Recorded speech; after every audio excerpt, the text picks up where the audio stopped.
Doctor Baba Saheb Ambedkar open university.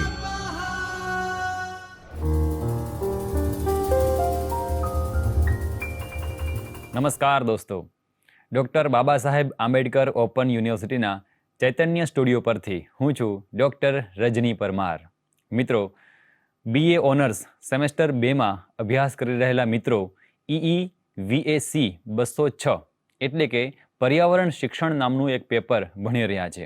આજે આપણે તેની ચર્ચા કરવાની છે। અલગ અલગ વિભાગ એટલે કે એકમમાં રહેલું આ જે તમારું પેપર છે એમાં ચોથો જે યુનિટ છે પરિસ્થિતિ તંત્ર અને જૈવ વિવિધતાનું સંરક્ષણ, તેની આપણે આ વિડીયો અંતર્ગત વાત કરવાના છીએ। તો ચાલો થઈ જાઓ તૈયાર। આપણે યુનિટ 4 કેવો છે અને એમાં કેવી મહત્ત્વની વાતો છે એને સમજવા જઈ રહ્યા છીએ। તો તમારી સામે હવે પછીની જે ક્રમશઃ માહિતી આવી રહી છે એને આપ સૌ શાંતિથી વ્યવસ્થિત રીતે સમજવાનો પ્રયત્ન કરશો। તમારી સામે એક શબ્દ જે છે પરિસ્થિતિ તંત્ર એટલે શું અને જૈવ વિવિધતા એટલે શું, આ બંને મુદ્દાથી આપણે વધારે પરિચિત થવાનું છે। આખું પેપર પર્યાવરણનું છે। પર્યાવરણ વિષય છે એ આપણે 12મા ધોરણ સુધી ભણ્યા હોય ત્યારે પણ કટકે કટકે થોડું ઘણું ભણવામાં આવ્યું હશે, જ્યારે આ તો એક આખું પેપર છે અને એમાં ઘણી બધી વિગતવાર માહિતી આપવામાં આવી છે। પર્યાવરણ વિશે તો ગુજરાતી સાહિત્યમાં ઘણી બધી પંક્તિઓ પણ છે અને તમે ઘણા બધા કાવ્યો સાંભળ્યા પણ હશે।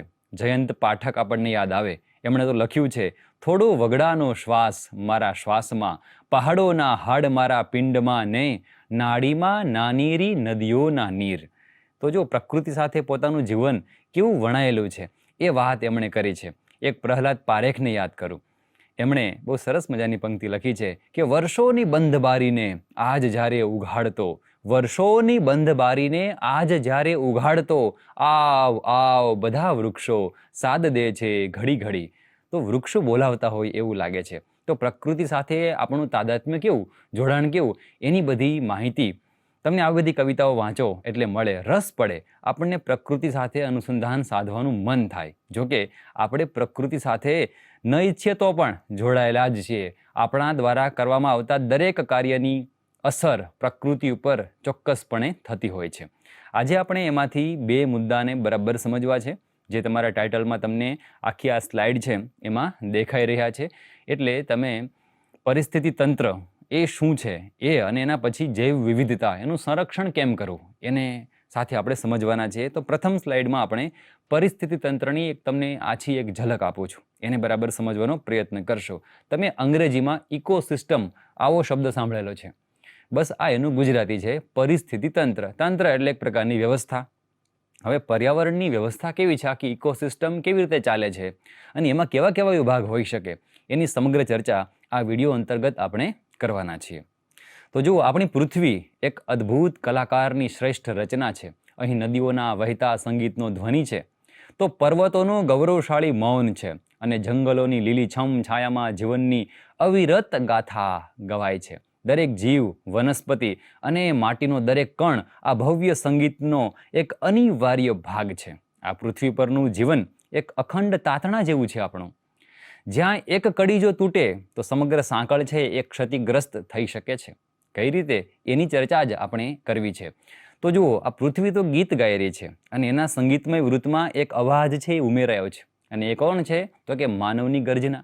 ભૌતિક જીવનની આંધળી દોટમાં આ જે માનવ જાતિ છે એ એવા રસ્તે નીકળી પડી છે કે જ્યાં તે પોતાની જ ધરતીને બેધ્યાનપણે નષ્ટ કરી રહી છે। એટલે કે આપણે સૌ, ત્યારે હવે આપણે સભાન બનવાનું છે અને પર્યાવરણના જૈવિક એટલે કે જીવંત અને આ સાથે ભૌતિક એટલે કે નિર્જીવ જે ઘટકો છે એના વચ્ચેનો જે અતૂટ સંબંધ છે એને આપણે સમજવાનું છે। પર્યાવરણ અને તેમાં રહેતા જીવોના એકબીજા પર પડતા પ્રભાવથી સંયુક્ત તંત્રની એક રચના થતી હોય છે। બધાનો એકબીજા ઉપર પ્રભાવ પડે છે, સજીવ નિર્જીવોનો બધાનો, જેને આપણે આખું પરિસ્થિતિ તંત્ર એટલે કે ઇકોસિસ્ટમ તરીકે ઓળખતા હોઈએ છીએ અને થોડાક સભાન બનવાનું છે। તો તમારા અભ્યાસક્રમની સાથે સાથે જીવનમાં પણ ઉપયોગી બને એવું આ પેપર છે, એટલે આપણે એના તરફ આગળ વધીએ। તો આ સ્લાઇડમાં જે તમને માહિતી આપી એ એની કેટલીક ઝલક હતી। હવે પછી આપણે જોવું છે કે પરિસ્થિતિ તંત્ર વિશે કોઈ વિદ્વાનોએ વાતો કરી હોય તો એ કેવી હોઈ શકે, એટલે કેટલીક વ્યાખ્યાઓ ભાષાશાસ્ત્રીઓની એટલે કે વિદ્વાનોની તમારી સામે છે।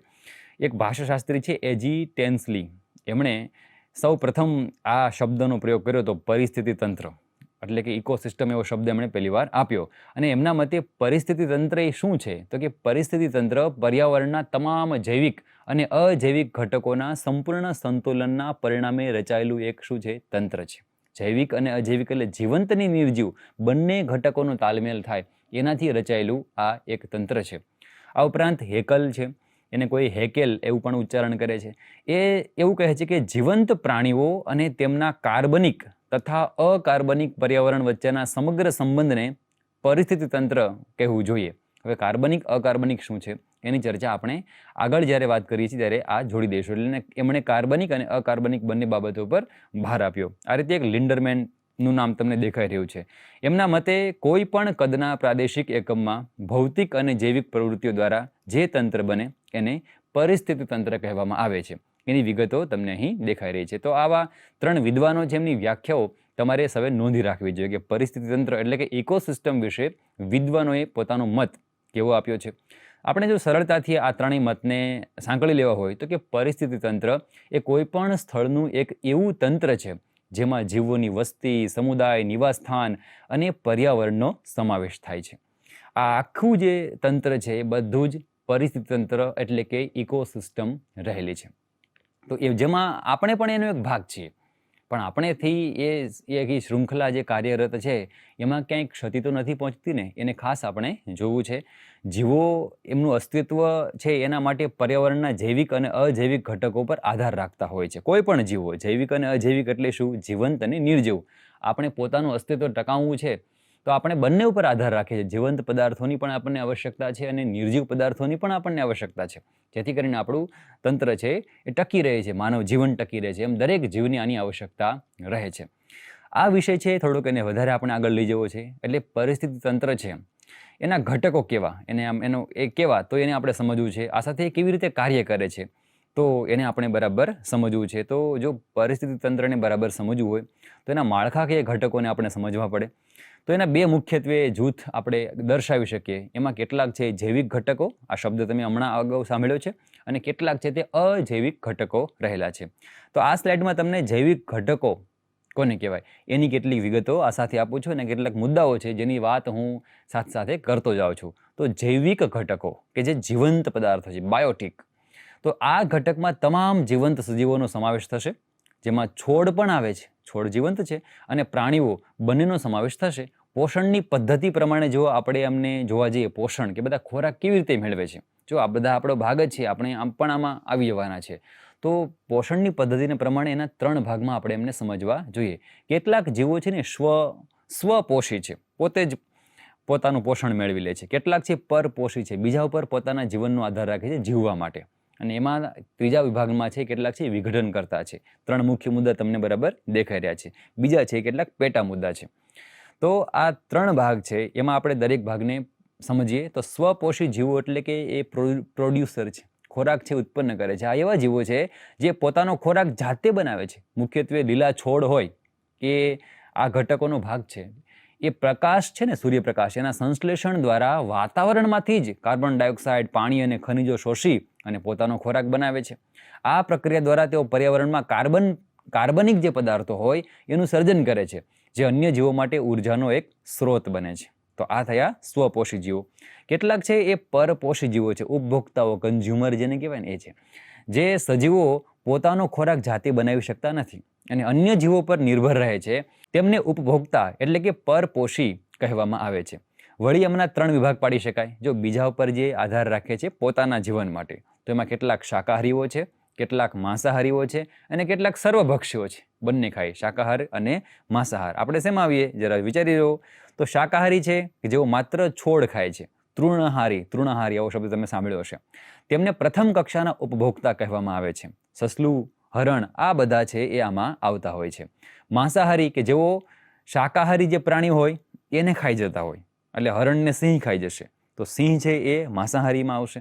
તો એટલે કેટલાક પાછા માંસાહારી, શાકાહારી ઉપરાંત કેટલાક જે માંસાહાર કરતા હોય એને પણ માંસાહારીઓ ખાઈ જતા હોય છે. એટલે બંને ઉપર નિર્ભર હોય, શાકાહારી અને માંસાહારી ઉપર નિર્ભર હોય એવા જીવોને આપણે શું કહીશું? તો કે બધા માંસાહારી છે.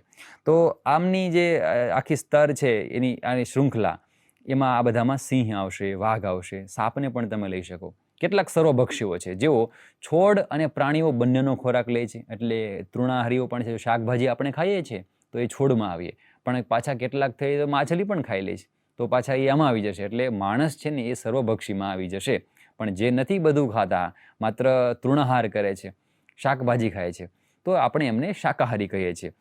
અને કેટલાક માંસાહાર કરે છે, બંને ખાતા હોય તો એ સર્વભક્ષીમાં આવશે. આ આખી ઇકોસિસ્ટમ આપણે સમજી રહ્યા છીએ કે આખું પરિસ્થિતિ તંત્ર એટલે કે કેવી રીતે ચાલી રહ્યું છે, પર્યાવરણની આખી ગતિવિધિઓ, એમાં મનુષ્ય પણ એક ભાગ છે. આપણે આપણા જીવનની જે બધી ઈચ્છાઓ હોય ને એ સંતોષવા માટે બહુ આગળ નીકળી ગયા છે. એટલે આ બાબત ઉપર એટલે કે આપણા જીવન સિવાય બીજાના જીવનનો આપણે વિચાર ખાસ કરી શકતા નથી. જ્યારે આપણે આ સિસ્ટમ છે ને સમજવા માટે આગળ વધવું જોઈએ. દરેક જીવની આપણને પણ ચિંતા હોવી જોઈએ એ અર્થમાં. એટલે એ પેપરનો એક ઉદ્દેશ્ય પણ છે કે તમે આ મૂલ્યનિષ્ઠ શિક્ષણ પ્રાપ્ત કરો અને એ સાથે તમે અભ્યાસ કરો જે તમને આગળના જીવનમાં પણ બીજાના માટે વિચારતા કરે એવું શિક્ષણ આપે છે. જુઓ, આ એ માટેનું આપણું પેપર છે. હવે અહીંયા લખ્યું છે કેટલાક વિઘટનકર્તાઓ છે. એટલે ત્રીજો મુદ્દો છે એ સૂક્ષ્મ જીવાણુઓ છે. એટલે કે ઉપભોક્તાઓ પણ છે, જેમાં બેક્ટેરિયા અને ફૂગ છે એને મૂકી શકાય. તેઓ ઉત્પાદકો અને ઉપભોક્તાઓ હોય, એના મૃત શરીર હોય એના ઉપર કાર્ય કરીને જટિલ કાર્બનિક પદાર્થો છે એને સરળ અકાર્બનિક પદાર્થોમાં રૂપાંતર કરવાનું કામ કરે છે. અને આ પ્રક્રિયા દ્વારા પોષક તત્વો છે એ ફરીથી પર્યાવરણમાં મુક્ત થાય છે અને છોડ માટે ઉપલબ્ધ બને છે. આ રીતે વિઘટનકર્તાઓ છે પર્યાવરણના સંતુલનમાં મહત્વની ભૂમિકા ભજવે છે. એટલે ત્રીજું નામ છે એ વિશેષ મહત્વનું છે, એવું આપણે બરાબર સમજવું જોઈએ. તમે સમજો કે કોઈ કૂતરું કે ગાય છે એ મૃત્યુ પામ્યા છે, તો હવે એનો જે દેહ છે એ અમુક સમય પછી ધીમે ધીમે સુકાવા લાગે અને અમુક મહિનાઓ થાય એટલે ત્યાં કશું છે જ નહીં, માટીમાં મળી જાય છે. તો એ વિઘટન કર્યું કોણે, થયું કઈ રીતે? તો એમાં જે સૂક્ષ્મ જીવાણુએ કામ કર્યું એ પણ પર્યાવરણનો એક ભાગ છે. સમજો કે એમને કોઈ કેમિકલથી મારી નાખવામાં આવે તો પછી એનો અર્થ એવો થયો કે આ જેટલા પણ મૃત શરીરો છે એ મૃત એવા ને એવા જ રહેશે, એ કશા નાશ જ નહીં પામે. તો આ પ્રકૃતિની જે આખી સાયકલ છે ને, સિસ્ટમ, ઇકોસિસ્ટમ, એ ચાલતી અટકી જશે.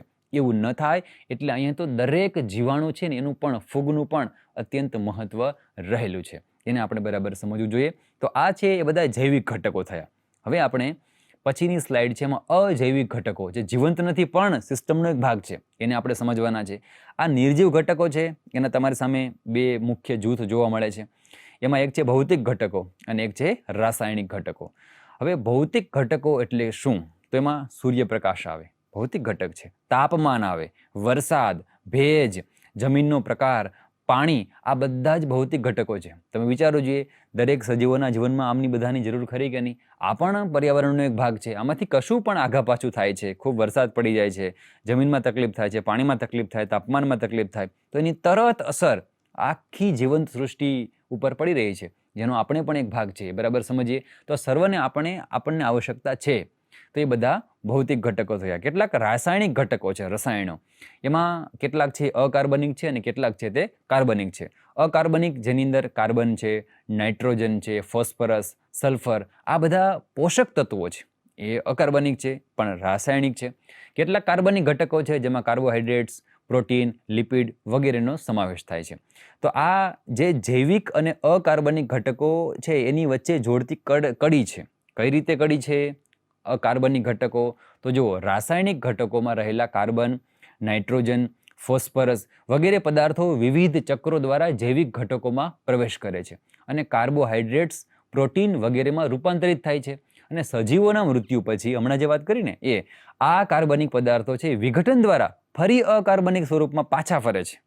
તો આ રીતે તેઓ કાર્બનિક પદાર્થો છે એ જૈવિક અને અકાર્બનિક ઘટકો વચ્ચે શું છે એ જોડતી કડીનું એક મહત્વપૂર્ણ કાર્ય કરે છે. તો આપણને સમજાશે કે પૃથ્વી પર રહેલા દરેક જીવંત અને નિર્જીવ પદાર્થો, આ બંનેની આપણને ખૂબ આવશ્યકતા છે. આમાંથી કાંઈ પણ કડીમાં જો સહેજ ખામી આવે છે તો બરાબર આપણી ગતિ છે એ જે કુદરતી રીતે થવી જોઈએ થતી નથી. પરિણામે આપણે કેટલાક સુનામીનો ભોગ બનીએ છીએ, વધારે પડતા તાપમાનનો ભોગ બનીએ છીએ અને ઘણું બધું જે આપણા થકી જ બધું થઈ રહ્યું છે. તે ક્યારેક કૂતરું છે પર્યાવરણને નડ્યું નથી, પણ આપણે માણસો છે વધારે નડી રહ્યા છે. એ બરાબર આપણે સમજવું જોઈએ. એટલે આ બધું છે એ તમારી મૌલિક દૃષ્ટિ હશે. જ્યારે તમે પેપર લખતા હશો, જ્યારે તમે કંઈ પણ વાત કરતા હશો, ત્યારે આ મુદ્દાને બરાબર સમજી અને પોતાની જે વિચારધારા છે એને પેપરમાં લખવામાં આવે એ સાચું પેપર લેખન ગણાશે. એવું નથી કે SLMમાં લખ્યું સીધું એવું ને એવું જ લખવામાં આવે તો એના માર્ક મળતા હોય છે. તમારી જે જીવન દૃષ્ટિ છે પર્યાવરણ પ્રત્યે અને આ મુદ્દાઓને લઈને એ પેપરમાં આવે એની આપણને આવશ્યકતા છે. તો જૈવિક અને અજૈવિક ઘટકો કઈ રીતે કામ કરે એ તમને બરાબર સમજાયું હશે. હવે તમારી સામે જે એક આ સ્લાઇડ છે એને બરાબર જોવાનું છે. હવે આપણો થોડોક મુદ્દો વધારે આગળ ચાલે છે અને એમાં લખ્યું છે કે પરિસ્થિતિ તંત્ર છે એની લાક્ષણિકતાઓ કેવી અને કાર્ય કેવી રીતે કરે. તો એની કેટલીક લાક્ષણિકતાઓ તમારી સામે મૂકું છું, જે કેટલીક મુદ્દા અસર છે. તો એની લાક્ષણિકતામાં પહેલું જે છે એ છે ખાદ્ય શૃંખલા, ખાવાની શૃંખલા. તો ખાવાની પ્રણાલી આપણે ત્યાં પરિસ્થિતિ તંત્રમાં કયા પ્રકારની છે એને બરાબર સમજવાનું છે. આપણે ખોરાક લઈએ છીએ અને આ સાથે પ્રાણીઓ પણ ખોરાક લે છે. તો એ દરેક પરિસ્થિતિ તંત્ર છે એના મુખ્ય કાર્યોમાં આ બધું ચાલતું રહેવાનું છે. તો ખાદ્ય શૃંખલા છે, આ ઉપરાંત પદાર્થ ચક્ર, ઉર્જા પ્રવાહ, પ્રાથમિક અને ગૌણ ઉત્પાદન, આ બધા મુદ્દાઓ પણ આપણે ક્રમશઃ લઈશું. તો એમાં સૌથી પહેલાં આપણે વાત કરવી છે ખાદ્ય શૃંખલા વિશે. ખાદ્ય એટલે ખાવું, આવો અર્થ થાય છે. હવે આ બધું છે એકબીજા ઉપર ગાઢ રીતે જોડાયેલું હોય છે. બરાબર સમજવાનું શૃંખલા અને બધાને. આપણી અસર અન્ય પ્રાણીઓ પર પડે, અન્ય પ્રાણીઓની અસર સીધી આપણા ઉપર પણ પડે છે. આ બધાનું જો સંતુલન નથી થતું તો બરાબર ચાલી શકાતું નથી. તમે બરાબર સમજો કે માનવ સર્જિત કોઈ પણ યંત્ર છે, એ યંત્રમાં બધું જ જો વ્યવસ્થિત ચાલશે તો આપણે ગતિ કરી શકશું. પણ એમાં કોઈક જગ્યાએ જરાક ખામી આવે છે તો આપણી યાત્રા અટકી પડે છે. કારણ કે એમાં ક્યાંક આપણે ભૂલ કરી દીધી છે, ક્યાંક લીવર વાયર કોઈને તૂટી જાય, કોઈની બ્રેક બરાબર ચાલતી ના હોય, કોઈની લાઇટ બરાબર થતી ના હોય, તો આપણી ગતિમાં અવરોધ આવવાનો. એમ આખી જે સૃષ્ટિ ઈશ્વર નિર્મિત છે એમાં પણ એવી સરસ વ્યવસ્થા છે કે એમાં તમે સહેજ પણ જો એમના હસ્તક્ષેપ પોતાનો કરો છો તો ક્યાંક તકલીફ પડે છે. એટલે આ સંતુલન બરાબર બગડે નહીં એ માટે આપણે પણ સજાગ બનવાનું છે. તો હવે ખાદ્ય શૃંખલા એટલે ફૂડ ચેઇન કઈ રીતે કામ કરે છે તમને કેટલુંક જે અહીંયા દેખાડ્યું છે ને એનાથી તમને અંદાજ આવી જશે. અહીં જે ચિત્રો દોરેલા છે કે કોણ કોને ખાય, આ એક ખાદ્ય શૃંખલા છે. તો એક એવી સાંકળ છે કે જેના દ્વારા પરિસ્થિતિ તંત્રમાં ઉર્જા અને પોષણનું વહન થાય છે. જો ઉર્જા અને પોષણ આ બંને શબ્દો પર બરાબર ધ્યાન આપશો. આપણે શા માટે ખાઈએ છીએ? પહેલાં તો આપણે પૂછવાનું, જીવવા માટે ખાઈએ છીએ કે ખાવા માટે જીવીએ છીએ? તો તમે જરા વિચારશો એટલે ખબર પડશે કે આપણે જીવતા રહીએ એટલે આપણે ખાવાનું હોય છે, ન ખાય તો જલ્દી મૃત્યુ આવી જતું હોય છે. એટલે આપણે ઉર્જા પ્રાપ્ત થતી હોય છે. અને આ બધું તંત્ર કેવી રીતે ચાલે છે? તો જો દરેક જીવ છે એ બીજા જીવનો ખોરાક બનતો હોય છે. આવું મોટે ભાગે બન્યું છે. તો હવે ખાદ્ય શૃંખલા છે એને અલગ અલગ સ્તરમાં મૂકવું પડે. એમાં સૌથી પહેલાં છે ને એ ઉત્પાદકો હોય એટલે કે પ્રોડ્યુસર.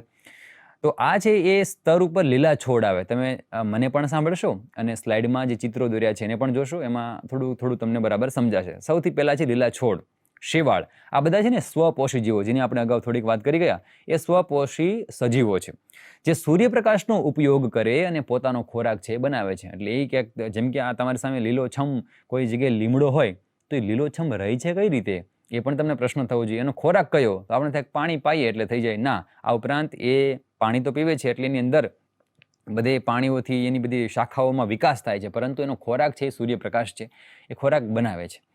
હવે પછી છે એમાં કેટલાક શાકાહારીઓ જેની આપણે વાત કરવાની. તો આ ખબર છે શાકાહારી છે એ પ્રથમ કક્ષાના ઉપભોક્તાઓ છે જેઓ ઉત્પાદકોનો ખોરાક તરીકે ઉપયોગ કરે છે. એટલે શાકાહારીઓ જેમ કે ઘાસ છે એનો ખોરાક તરીકે ઉપયોગ કોણ કરે છે? તો કે હરણ કરે છે. ઘાસના મેદાનોમાં હરણ છે એ ઉપભોક્તાનું કામ કરે છે. પછી કેટલાક બીજી શૃંખલામાં માંસાહારીઓ આવે. આ જીવો છે ખોરાક માટે શાકાહારીઓ પર આધાર રાખતા હોય છે, જે તમારી સામે દેખાઈ રહ્યું છે. તો આ રીતે ખાદ્ય શૃંખલામાં તેમના ક્રમ છે ધીમે ધીમે આગળ ચાલ્યા કરે છે. એક છે એ ખોરાકનું નિર્માણ કરે, બીજા એના ઉપભોક્તા બનતા હોય છે. ખાદ્ય શૃંખલાની લંબાઈ છે પરિસ્થિતિ તંત્રનો પ્રકાર જેમ બદલાય એમ એમાં લંબાઈ બદલાશે. એટલે તમે જોશો તો કે જો જમીન પરની ખાદ્ય શૃંખલા જોવી હોય તો જમીન પરની ખાદ્ય શૃંખલામાં સામાન્ય રીતે ટૂંકી હોય કે જેમાં ઓછામાં ઓછી 3 કડીઓ જોવા મળે. એટલે કે પહેલાં ઘાસ હોય, પછી હરણ હોય, પછી સિંહ. તો આટલું હોય. પણ હવે તમે જળમાં જોવા જાઓ તો તમારી સામે પેલું જે માછલીવાળું છે ને જળનું છે, એના પહેલાંનું છે જમીન પરનું છે, એ બતાવ્યું છે. જલીય વાતાવરણમાં ખાદ્ય શૃંખલા છે ઘણીવાર 5થી વધુ કડીઓની પણ અહીં તો થોડીક વધારે 6 કડી જેટલી તમને આપી છે. તો શેવાળ હોય, પ્રોટોજોઆ હોય, અમુક સૂક્ષ્મ જંતુ હોય, નાના જલીય જંતુઓ હોય, પછી મોટી માછલી હોય, એનીથી મોટી માછલી હોય કે સર્વોચ્ચ શિકારી માછલી હોય. આ રીતે આખી શૃંખલા જળમાં અને જમીનમાં અલગ અલગ પ્રકારની હોવાની છે. તો આ તમારી સામે આવી એક ખાદ્ય શૃંખલા હતી, એ બરાબર સમજીએ. હવે પછી જે બીજો મુદ્દો છે પદાર્થ ચક્રનો છે. મટીરિયલ સાયકલ કઈ પ્રકારનું કામ કરે? તો પદાર્થ ચક્ર છે એ પરિસ્થિતિ તંત્રમાં કાર્બનિક અને અકાર્બનિક પદાર્થોનું સતત ચક્રીય વહન કરતું હોય એવું એક આ કાર્ય છે. આ પ્રક્રિયામાં વિઘટનકર્તાઓ પણ મહત્વનો ભાગ ભજવે. આ જે વાતો કરી ગયા એનું ફરી વખત તમને આમાં કહેવામાં આવ્યું છે, પણ મુદ્દા અલગ આપણા પડે છે કે ભાઈ તમે આ પરિસ્થિતિ તંત્ર છે એના કાર્યનું જો આપણે વિસ્તાર કરવો હોય તો કઈ રીતે કામ કરે એનું વર્ગીકરણ કર્યા છે. એટલે વિઘટનકર્તાઓ છે આમાં મુખ્ય ભાગ ભજવતા હોય છે. શેમાં? પદાર્થ ચક્રની અંદર. હવે આ ચક્રની શરૂઆત છે રાસાયણિક ઘટકો એટલે કે ફોસ્ફરસ, સલ્ફર, નાઇટ્રોજન અને હાઇડ્રોજન આવા વિવિધ ચક્રો દ્વારા તંત્ર માટે ઉપલબ્ધ રહેતું હોય છે. છોડ કોઈ હોય તો કે આ છોડ તો આ અકાર્બનિક પદાર્થોને જમીનમાંથી શોષે છોડ, અને કાર્બોહાઈડ્રેટ્સ અને પ્રોટીન જેવા કાર્બનિક પદાર્થોમાં શું કરે? રૂપાંતરિત કરે છે છોડ. હવે એની કડીરૂપ ભૂમિકા કોની છે? તો પહેલાં જે આપણે વાત કરી હતી ને એ કે મૃત્યુ પછી જીવંત સજીવોના શરીરમાં રહેલા અકાર્બનિક પદાર્થો પર્યાવરણમાં પાછા ફરે છે અને વિઘટનકર્તાઓ એટલે કે બેક્ટેરિયા, ફૂગ એના દ્વારા એનું શું થાય? વિઘટન થાય અને તે ફરીથી અકાર્બનિક સ્વરૂપમાં પરિવર્તન પામે છે. અને આ રીતે કાર્બનિક દ્રવ્યો અકાર્બનિક અને જૈવિક ઘટકો વચ્ચે શું કરે છે? કડી બને છે. આ આપણે વાત કરી એ પ્રમાણે છે. એટલે સંતુલન છે બરાબર જળવાઈ રહેશે. એટલે આ છે પદાર્થ ચક્રમાં તમને એટલું છે એ વિગતો બરાબર સમજાય હશે. હવે પછી છે ઉર્જા પ્રવાહ. એને આપણે સમજીએ. તમારે ત્યાં સામે મુદ્દો દેખાય છે. ઉર્જા પ્રવાહ છે સૂર્યપ્રકાશમાંથી પ્રાપ્ત ઉર્જાનું વિવિધ પોષણ સ્તરોમાં વહન કરે છે. બરાબર જોવાનું. ઉર્જાનો સ્ત્રોત તો કે સૂર્યપ્રકાશ એ પરિસ્થિતિ તંત્ર માટે ઉર્જાનો મુખ્ય સ્ત્રોત છે. સ્ત્રોત નહીં પરંતુ સ્ત્રોત આ ઉચ્ચારણ છે. એટલે હું સ્ત્રોત બોલું છું. એ મૂળ સ્ત્રોત છે. ઉત્પાદકો દ્વારા ઉર્જાનું ગ્રહણ કરવામાં આવે એટલે કે લીલા છોડ છે એ ગ્રહણ કરે, પ્રાપ્ત કરે છે. જેવા ઉત્પાદકો છે પ્રકાશ સંશ્લેષણ દ્વારા સૌર ઉર્જાને રાસાયણિક ઉર્જામાં રૂપાંતર કરવાનું કામ કરે છે. અને પ્રવાહનું વહન તો કે આ શૃંખલા છે એ ખાદ્ય શૃંખલા દ્વારા પ્રવાહનું શું થાય? એક સજીવમાંથી બીજા સજીવમાં વહન થાય. આપણે મૂળ શું ભણી રહ્યા છીએ? ઇકોસિસ્ટમ કામ કેવી રીતે કરે, એના લક્ષણો કેવા હોય એને બરાબર ભણી રહ્યા છે. એટલે તમને સૌથી પહેલાં ખાદ્ય શૃંખલા કહી, પછી પદાર્થનું ચક્ર સમજાવ્યું. એટલે આપણે કાર્બનિક અને અકાર્બનિક પદાર્થો આ બે મુદ્દા થયા. ત્રીજું એમાં ઉર્જા કેવી રીતે મહત્વની છે તો કે ભાઈ છોડ છે ઉર્જા ગ્રહણ કરે, એની પાસે જે ઉર્જા છે એ બીજા સજીવમાં જશે. જે એટલે કે સસલું ખાઈ જશે ઘાસને તો એ સસલામાં ઉર્જા જશે, એને કોઈ બીજું ખાશે તો એમાં. એટલે ઉર્જા છે એ ધીમે ધીમે ટ્રાન્સફોર્મ થઈ રહી છે એક સજીવમાંથી બીજા સજીવમાં જવી. આ રીતે ઇકોસિસ્ટમ કામ કરે છે. એ તમારા મનમાં બરાબર ગોઠવાતું હશે એવી હું આશા રાખું છું.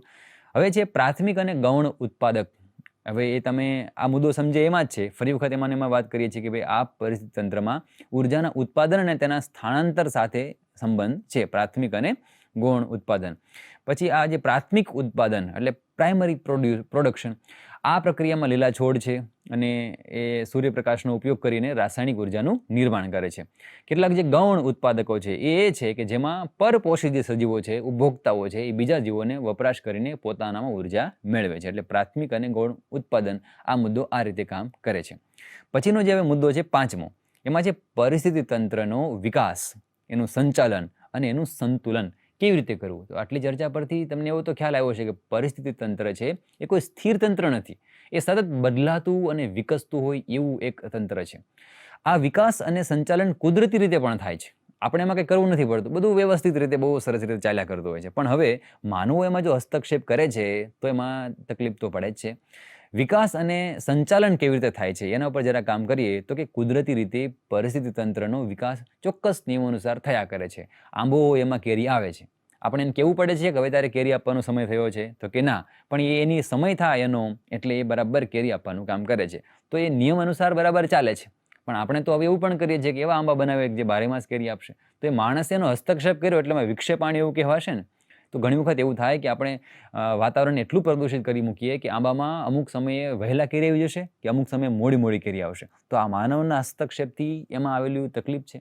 આ બરાબર જોવાનું છે. એટલે એનું સંતુલન કેમ જાળવવું, સંચાલન કેમ કરવું, એના ઉપર થોડીક કામ કરી રહ્યા છે. તો કે એક જીવ સૃષ્ટિ ધીમે ધીમે બીજી જીવ સૃષ્ટિમાં રૂપાંતરિત થતી હોય એ રીતે આ બધું કામ કરે. તો જેમ કે આખું જેને સંચાલનની આપણે સમજી રહ્યા છીએ, એક જીવસૃષ્ટિ બીજી જીવસૃષ્ટિમાં રૂપાંતરિત થવું એટલે શું? જો એક તળાવ હોય ધીમે ધીમે સુકાઈને જમીનમાં પરિવર્તિત થઈ શકે છે. હવે તો એમાં માનવ દ્વારા થતું સંચાલન એવું છે કે પરિસ્થિતિ તંત્રને સ્વસ્થ અને કાર્યરત રાખવાના પ્રયત્ન પણ આયોજનબદ્ધ રીતે કરે તો આ કામ વધુ સારી રીતે થાય. જેમ કે તળાવ છે એ અસ્તવ્યસ્ત હોય અને કોઈ માણસ તેને બહુ વ્યવસ્થિત રીતે કરી આપશે અને એમાં જો પાણી ભરાશે તો એ તંત્ર આખું બહુ સરસ રીતે સંતુલનમાં આવશે, બેલેન્સમાં આવશે, એમાં આવશે. એટલે પરિસ્થિતિ તંત્ર છે એનું સંતુલન એના તમામ ઘટકોના સંપૂર્ણ તાલમેલનું પરિણામ હશે. જેટલા પણ ઘટકોની આપણે ચર્ચા કરી એ બધામાં તાલમેલ જો જળવાઈ રહે, એમાં માણસ સારો હસ્તક્ષેપ કરે તો એ સંતુલન છે એ જાળવવામાં બહુ મદદરૂપ થશે. વિઘટનકર્તાઓની પણ મહત્વપૂર્ણ ભૂમિકા છે, એની પણ આપણે વાત કરી, એને પણ બરાબર જોજો. કેમ કે એ મૃત સજીવો છે એને તોડી નાખે અને એને પોષક તત્વોને પર્યાવરણમાં પાછા મોકલે. આ કેટલી બહુ મહત્વની વાત છે. એટલે તમને જે દેખાય કે આ સૂક્ષ્મ જંતુઓ તો બહુ ખરાબ, એના પણ એ છે એ બહુ મહત્વના છે. કારણ કે પર્યાવરણને જો એ તમે પાછી જો ઉર્જા આપવાનું કામ કરતા હોય તો એ જ છે. એટલે આનાથી પોષક તત્વોનું ચક્ર છે ને ચાલતું રહે છે, નહીં તો અટકી પડત. અને સ્વસ્થ રીતે બધું કાર્ય આપણે કરી શકીએ છીએ. તો માનવીય પ્રવૃત્તિથી જ્યારે આ સંતુલન ખોરવાતું હોય છે ત્યારે પ્રદૂષણ, સંસાધનોનો ઘટાડો અને જૈવ વિવિધતાનો નાશ, આવી બધી સમસ્યાઓ ઊભી થતી હોય છે. તો આપણાથી કંઈ થતું નથી ને આવું, એને આપણે બરાબર જોવાનું. તો આ રીતે પરિસ્થિતિ તંત્ર છે એનો વિકાસ એક કુદરતી પ્રક્રિયા છે, પણ જ્યારે તેનું સંચાલન અને સંતુલન જાળવવું એ માનવજાત માટે એક મોટો પડકાર પણ છે. જો કે રાષ્ટ્રીય ઉદ્યાનો અને અભયારણ્યો જેવા આયોજનબદ્ધ કેટલાક પ્રયાસો દ્વારા વન સંસાધનો અને વન્યજીવોના સંરક્ષણનું કાર્ય પણ થઈ રહ્યું છે, એ નોંધપાત્ર છે. એને આપણે ધ્યાનમાં લેવું જોઈએ. એટલે એને પણ આપણે જોઈએ. હવે તમારી સામે કેટલીક બીજી સ્લાઇડ આવી છે, એમાં તમે જોશો કે પરિસ્થિતિ તંત્ર છે મુખ્ય કેટલા અને એની લાક્ષણિકતાઓ કેટલી. એટલે તમને હવે થોડુંક પ્રકૃતિનું થોડુંક વિસ્તૃત સ્વરૂપ દેખાડવાનો અહીંયા પ્રયત્ન છે. તો અલગ અલગ આપણે ત્યાં મુખ્ય પરિસ્થિતિ તંત્ર રહેલા છે. એમાં સૌથી પહેલાં તમારી સામે છે વનનું પરિસ્થિતિ તંત્ર. એ કેવું હોય છે એને થોડુંક આપણે વ્યવસ્થિત સમજીએ. તો એના કેટલાક વિભાગો છે ફોરેસ્ટની ઇકોસિસ્ટમના. તો જંગલો છે એ પૃથ્વીના ફેફસા કહેવાય છે. આ તમને ખ્યાલ હશે. જે વૃક્ષ પ્રબળ પરિસ્થિતિ તંત્ર છે એમાં ખૂબ વૃક્ષો હોય છે. આબોહવાના આધારે જંગલની વિવિધ શ્રેણીઓ પણ રચાય છે. એટલે આ તમારી સામે 3 શ્રેણીઓ મૂકી છે, જેમાં ઉષ્ણકટિબંધીય વરસાદી જંગલો છે એ વધારે મુખ્ય છે. આ જંગલો વિષુવવૃત્તની નજીક જોવા મળે છે અને જૈવ વિવિધતાના ભંડાર છે. કેરળની ખીણ એ છે ભારતનો એકમાત્ર ઉષ્ણકટિબંધીય વરસાદી જંગલ વિસ્તાર છે. ત્યાં વૃક્ષોના થડ પર ઉગતા પરોપજીવીઓ છે એ પણ પાણીનું સંરક્ષણ કરે છે. અને આ જંગલો આપણને લાકડું, દવા અને અન્ય ઉત્પાદનો પૂરા પાડે છે. છતાં આપણે તેનો પૂરજોશમાં નાશ કરી રહ્યા છીએ. ઉષ્ણકટિબંધીય પાનખર જંગલો છે જેની આબોહવા સૂકી હોય છે અને વરસાદ માત્ર ચોમાસા દરમિયાન જ પડતો હોય છે અને ઉનાળામાં વૃક્ષો છે એના પાંદડા ખરી જતા હોય છે. પછી કેટલાક સમશીતોષ્ણ જંગલો છે. આ જંગલોમાં પાઇન અને દેવદાર આવા શંકુદ્રુમ કેટલાક વૃક્ષો છે જોવા મળે, પાઇન અને દેવદાર. અને એ ઠંડી ઋતુનો સામનો કરવા માટે અનુકૂળ હોય છે આ જે જંગલો છે તે. એટલે વનનું પરિસ્થિતિ તંત્ર કેવું એની કેટલીક ઝલક તમને આ સ્લાઇડ દ્વારા અને આટલી વાતો દ્વારા મળશે. પછી ઘાસના મેદાનો છે એની ઇકોસિસ્ટમ કેવી હોય, એટલે એ જુઓ તો કે આ વિસ્તારોમાં મુખ્યત્વે ઘાસ ઉગતું હોય ઘાસના મેદાનોમાં, અને વરસાદ મર્યાદિત હોય. આબોહવાને આધારે ઘાસના મેદાનો છે 3 વિભાગમાં વહેંચી શકાય. કેટલાક છે ઉષ્ણકટિબંધીય ઘાસના મેદાનો, જેને સવાના પણ કહેવાય. આફ્રિકાના સવાનામાં ઊંચા ઘાસ અને છૂટાછવાયા વૃક્ષો જોવા મળે છે. અહીં જીબ્રા, જીરાફ અને હરણ જેવા પ્રાણીઓ પણ રહેતા હોય છે. અને આ વિસ્તારમાં ઉધઈનું પ્રમાણ વધુ હોય છે, જે પાછું કાર્બનિક પદાર્થોનું વિઘટન કરીને મિથેન ગેસ છોડે અને એની પાછી ગ્રીન હાઉસ ઉપર અસર પણ થતી હોય છે. તો કેટલાક સમશીતોષ્ણ ઘાસના મેદાનો છે જે સપાટ વિસ્તારોમાં શિયાળો ટૂંકો અને ઉનાળો લાંબો હોય.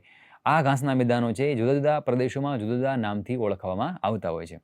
જેમ કે અમેરિકામાં જેને પ્રેરી કહેવામાં આવે, તો દક્ષિણ અમેરિકામાં પાછું પમ્પાસ કહેવાય, અને આફ્રિકામાં વેલ્ડ, આવું બધા નામથી ઓળખવામાં આવે. અને આ જે જમીન હોય ઘાસના મેદાનોની એટલે કે સમશીતોષ્ણની, તો એ અત્યંત ફળદ્રુપ હોય. એટલે ખેતી માટે એનો મોટા ભાગે ઉપયોગ કરવા માટે હવે જંગલોનો નાશ થઈ રહ્યો છે. એટલે મેદાનોનો નાશ થયો, જંગલો નહીં પરંતુ મેદાનો હવે કાઢી નાખવામાં આવે, એટલે મેદાનો રહ્યા નથી. તો આપણે જો આ કરી રહ્યા છીએ એટલે આપણે ઇકોસિસ્ટમમાં મુશ્કેલી તો ઊભી કરીએ છીએ. કેટલાક છે ધ્રુવીય ઘાસના મેદાનો છે, અને આ વિસ્તારમાં જે ધ્રુવીય ઘાસના મેદાનો હોય એમાં લાંબો અને સૂકો શિયાળો હોય છે અને વૃક્ષો ત્યાં ઉગી શકતા નથી, પરંતુ ઉનાળામાં નાના નાના છોડ ઉગતા હોય છે. એટલે આ થયું ઘાસના મેદાનોનું પરિસ્થિતિ તંત્ર. હવે આપણે આવી નવી વાત રણમાં જોવી છે.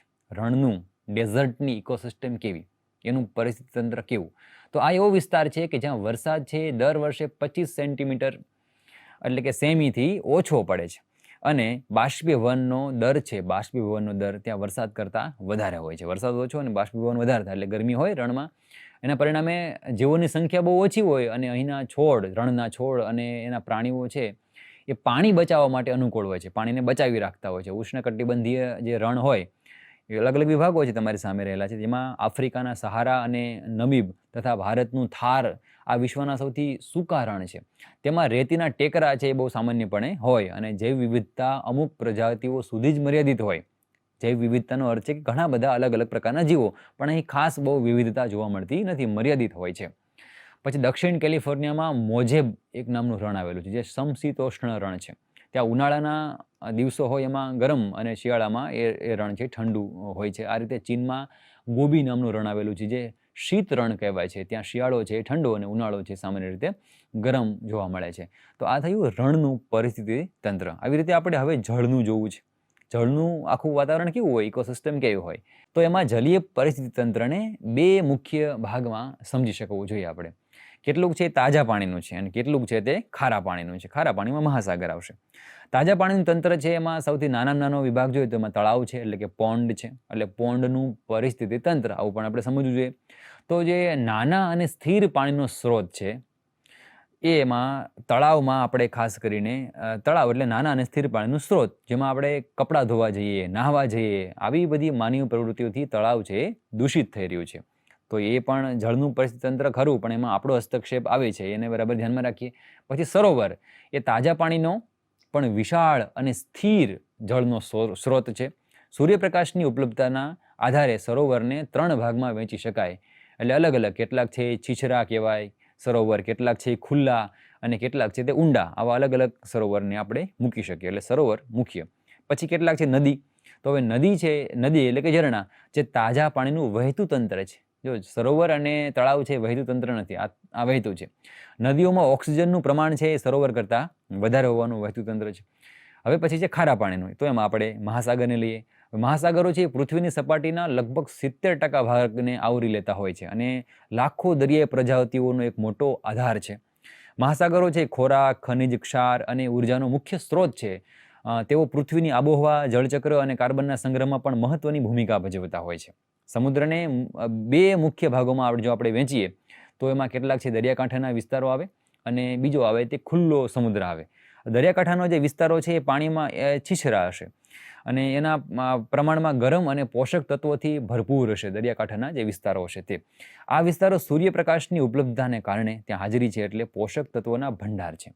હવે જે ખુલ્લો સમુદ્ર છે એટલે કે સમુદ્રની આખી સપાટી અંદરની, એ મહાસાગરનો અંતર્દેશીય અને ઊંડો વિસ્તાર છે, જે દરિયાકાંઠાથી ઘણો દૂરનો ભાગ છે. અને જો એ વિસ્તારને તમારે સમજવું હોય તો 3 ભાગ પાડી શકાય. જેમ કે પહેલો વિભાગ છે ઉપરની સપાટી દરિયાની, જે પ્રકાશમય વિસ્તાર છે, જ્યાં સૂર્યપ્રકાશની હાજરીમાં પ્રકાશ સંશ્લેષણ શક્ય બને. પાણીમાં પ્રકાશ કેટલેક ઊંડે જઈ શકે ત્યાં સુધીનો. પછી કેટલોક ભાગ છે પ્રકાશ રહિત વિસ્તાર છે, જે ઘણો ઊંડો છે. હવે જ્યારે દરિયામાં ઊંડા ઉતરીએ તો ત્યાં સૂર્યપ્રકાશ જતો નથી, પણ ભૂસ્તર શાસ્ત્ર છે એ સક્રિય હોય પાછું. અને હજી જો નીચે જાઓ તો એક અટલ પ્રદેશ આવે, જે 2000 થી 5000 મીટર ઊંડો હોય. મીટર બોલું છો પાછું, મીટર ઊંડો હોય, જ્યાં સૂર્યપ્રકાશ ઉપલબ્ધ હોતો નથી. અને એ પાછું અપૂર્ણ પરિસ્થિતિ તંત્ર છે, કારણ કે ત્યાં પ્રકાશની હાજરી ના હોય તો પછી જે ઇકોસિસ્ટમ ચાલવી જોઈએ બરાબર ચાલી શકતી નથી. એટલે આપણે જો બત્તી કરવી હોય તો એમાં પ્રકાશ તો જો એમાં પાવર તો સંગ્રહિત કરેલો હોવો જોઈએ, નથી તો એ બધું જ બંધ પડે. એવી રીતે દરિયામાં ઊંડે પણ એવી રચના થઈ શકે છે. તો આ જલીય પરિસ્થિતિ તંત્ર છે એ આ પ્રકારે કામ કરે છે, આવું આપણે સમજીએ. એટલે આખું તમને પરિસ્થિતિ તંત્ર શું કહેવાય, રણનું, જંગલનું, મેદાનનું, આ રીતે જળનું, આ બધું સમજાયું. હવે થોડુંક આપણે એક નવા મુદ્દા ઉપર જવું, અને એ છે જૈવ વિવિધતા. તમે બાયોડાયવર્સિટી આવો શબ્દ બધાએ સાંભળ્યો છે. હવે અહીંયા જે છે એ જૈવ વિવિધતા એટલે તમને એક રીતે સમજાવ્યું કે ભાઈ આ પૃથ્વી પર તો કેટલી વૈવિધ્યપણું રહેલું છે. એટલે સજીવો અને નિર્જીવનું સંખ્યાબંધ વૈવિધ્ય રહેલું છે. બાયો એટલે જૈવ અને વિવિધતા એટલે અલગ અલગ છે, તે બાયોડાયવર્સિટી. તો એ આખું કેટલું અલગ અલગ છે એ આપણા મનમાં છે. અલગ અલગ પ્રકારના પ્રાણીઓ છે, પશુઓ છે, પંખીઓ છે, કેટલા બધા જેની સાથે આપણે જીવવાનું બને છે. આ બધાની એક તંત્ર એટલે કે એક વ્યવસ્થા છે, એની સાથે આપણે જોડાયેલા છે, આપણે પણ એનો ભાગ છે. હવે એમાં કેટલાક જોખમો પણ રહેલા છે. એનું સંરક્ષણ કરવા માટે એના કેટલાક વિચારો પણ કરવાની આવશ્યકતા છે. સૌપ્રથમ તો જૈવ વિવિધતા એટલે પૃથ્વી પરના તમામ સ્ત્રોત, જેની આપણે વાત કરી ગયા છીએ, એ કે તમારા મનમાં જે ઉદ્ભવ્યા છે તે બધા જ પર્યાવરણીય જટિલતાઓ, જે સમસ્યાઓ છે એ બધી, અને જીવંત સજીવોની એક વિવિધતા, ખાસ કરીને જીવંત સજીવોની વિવિધતા. આપણે થોડુંક ઇતિહાસમાં જોવા જઈએ તો 1992માં બ્રાઝિલના રિયો ડી જાનેરોમાં યોજાયેલી એક અર્થ સમિટમાં જૈવ વિવિધતાના સંરક્ષણ માટેના ઠરાવ કરવામાં આવ્યા હતા. એક અહેવાલ તો એવો છે કે પૃથ્વી પર 1.40 કરોડથી વધુ પ્રજાતિઓ છે. 1.40 કરોડથી વધુ લોકોની પ્રજાતિઓ, અલગ પ્રકારના જીવો છે. પણ આપણે બધાને ઓળખતા નથી, જેમાંથી આપણે 17.5 લાખ જેટલા જ જાણીતા છે, બધા જાણીતા નથી. નામ જ ના આપે, હવે શું કહેવાય ખબર જ ના હોય, આવું બની શકે. જૈવ વિવિધતા છે એના કેટલાક જોખમો પણ રહેલા છે, જેના મુખ્ય જોખમો તમારી સામે દેખાઈ રહ્યા છે. પહેલું જોખમ શું છે? તો કે વધતી માનવ પ્રવૃત્તિઓ.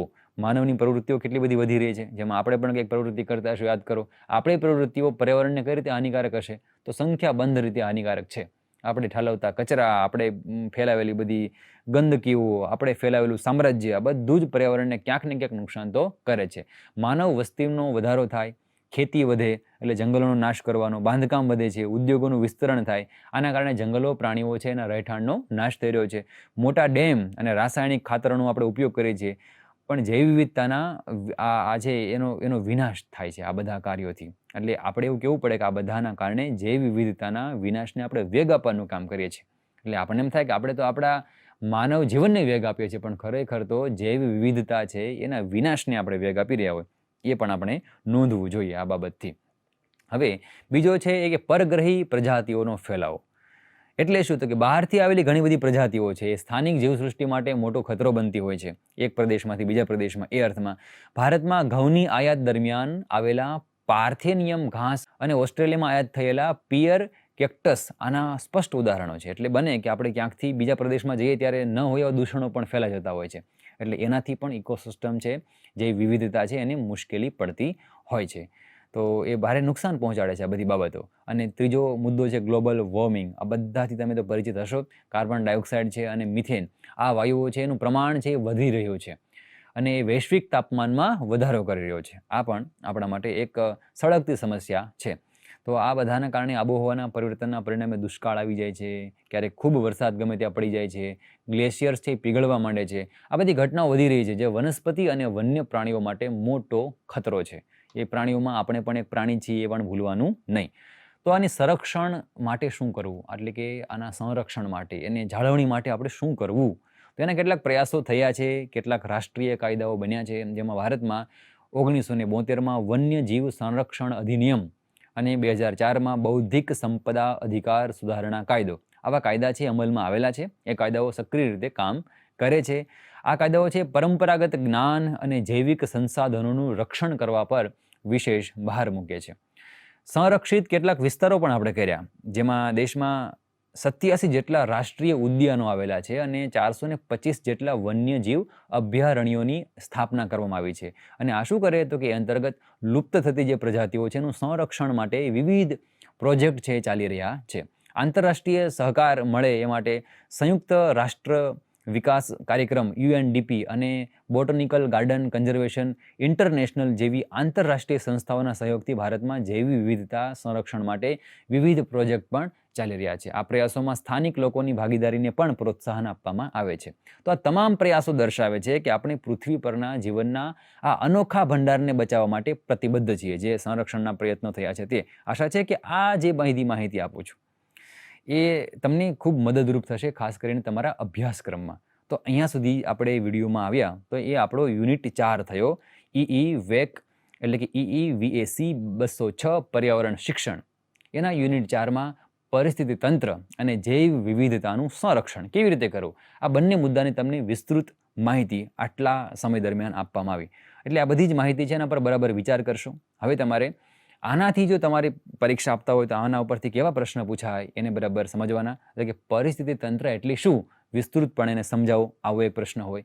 તો કયા પરિસ્થિતિ તંત્ર છે એના વર્ગીકરણ કરો, એ કાર્ય કેવી રીતે કરે છે. તો જળનું પરિસ્થિતિ તંત્ર કેવું છે, જંગલનું કેવું છે, મેદાનોનું કેવું છે, એના બધા પ્રકારો સાથે કામ કરશો. તો એક ટૂંકનોંધ પણ તમને આવી શકે કે જૈવ વિવિધતા છે એનું સંરક્ષણ છે એ કરવા માટે આપણે ત્યાં કેવા કાયદા છે એવી ટૂંકનોંધ પણ તમને પૂછી શકે. તમારી પાસે SLM હશે, એનો પણ બરાબર વાંચીને અભ્યાસ કરવાનો. અહીં જે મુદ્દાઓ છે એ મુદ્દાઓને તમારે ઇન્ટરનેટ પર જરા મૂકવાના અને શોધવાનું કે આની વિસ્તૃત માહિતી મને કેવી પ્રાપ્ત થાય છે, અને સજાગ બનવાનું. કઈ રીતે? તો કે 2 રીતે. અભ્યાસક્રમ છે એ માટે, પેપરમાં લખવા માટે પણ, અને આ પ્રકૃતિ આપણી છે તો એને આપણે જીવવાની છે. અને આપણાથી એને સુધારો ના થાય તો કાંઈ વાંધો નથી, પરંતુ આપણાથી એને નુકસાન તો ન જ પહોંચે એના માટે આપણે પ્રતિબદ્ધ બનવાનું છે. એટલે આ અભ્યાસક્રમ તમને એ પણ શીખવાડે છે કે પર્યાવરણ પ્રત્યે આપણે સજાગ બનીએ. તમે પહેલાં પર્યાવરણ ભણી ગયા હોય પણ માત્ર પરીક્ષા માટે. આ વખતનું પર્યાવરણ પરીક્ષા માટે ભણવાનું નથી. આ શિક્ષણ ખરેખર તમારા જીવનનું શિક્ષણ બની રહે એવી અપેક્ષા આ યુનિવર્સિટી તમારી પાસેથી રાખે છે. અને જો તમે ખરેખર આ રીતે પ્રવૃત્ત થશો તો તમે જ્યારે પણ આ સાહિત્ય વાંચતા હશો, પ્રકૃતિની સાથે જશો, એની સાથે ફોટા પડાવતા હશો, ત્યારે તમને અંદરથી આનંદ આવશે કે ચાલો હું પણ એનો એક ભાગ છું.